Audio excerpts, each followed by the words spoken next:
მოგესალმებით მეგობრებო, როგორ ხართ? საჯარო გაშლა იყო სახელწოდებით თქვენი დაბნელების, მთვარის დაბნელების კვირა, როგორ განხორციელდება თქვენთვის. ზოგადად, ვინც ამ ვიდეოს უყურებს. ძალიან რთული და სენსიტიური იქნება თქვენთვის ეს კვირა. მაქსიმალური სირთულეები იქნება, რომ რაღაცა საკუთარ თავისთან ჩაღრმავებები და ემოციური დისბალანსები იქნება. ამ კვირის მთავარი ამოცანა ზოგადად არის ის, რომ არაფერი არ განახორციელოთ, მაქსიმალურად დაისვენოთ, თუ რა თქმა უნდა ამის შესაძლებლობა გაქვთ და კვირის ბოლოს დაიწყოთ ყველაფრის განხორციელება. ანუ უკვე შემდეგი 21-დან, იქეთ შაბათიდან დაიწყოთ ყველაფრის განხორციელება, რომელიც თქვენ გინდათ რომ რაღაცა საინტერესო ემოციებით აღიძრას. ემოციურად უფრო შემდეგ დაიწყეთ განხორციელება ქმედებების. ისედაც ეგრეა.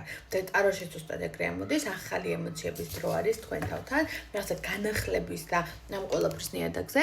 უბრალოდ ეს კვირა იქნება მაქსიმალურად სირთულეებით და რაღაცა ემოციური დისბალანსებით ახსოვზე, რაც შემდეგი კვირებისთვის უკვე საკუთარი თავის საუკეთესო ვერსიობას მოგიტანთ და იმ ყველაფრის რაღაცა გაწონასწორებულობას, რაღაცა დამშვიდებას, საბოლოო ჯამში თქვენ თავის იმ რაღაცა რეფლექსებს, რომელიც კარგახანია გინდოდათ რომ განგეხორციელებიდეთ. უბრალოდ ახლა ამ წამს თქვენი თავის რაღაცა საუკეთესო ვერსია უნდა ეწიოთ და იპოვოთ ის რაღაცა მდგომარეობა, რომელიც დიდი ხანია გინდოდათ რომ განგეხორციელებიდეთ, მაგრამ რაღაცა პატარ-პატარა ქმედებებიდან გამომდინარე არ იყო დღეს წესრიგში ეს ამბავი, არ იყო რაღაცა ისე როგორც თქვენ გინდოდათ, მაგრამ კვირის ბოლოს უკვე სიახლეებს გვირდებათ დაბნელების კვირის ბოლო უკვე თქვენთვის რაღაცა საოცარი ენერგიებით იქნება ახსოვს ეს კვირა ნამდვილად ტრანსფორმაციული და ცოტა რთული იქნება არ მიიღოთ არც დაშორების არც ურთიერთობის დასაწყისის არც რაღაცა კონკრეტული რადიკალური გადაწყვეტილებები უფრო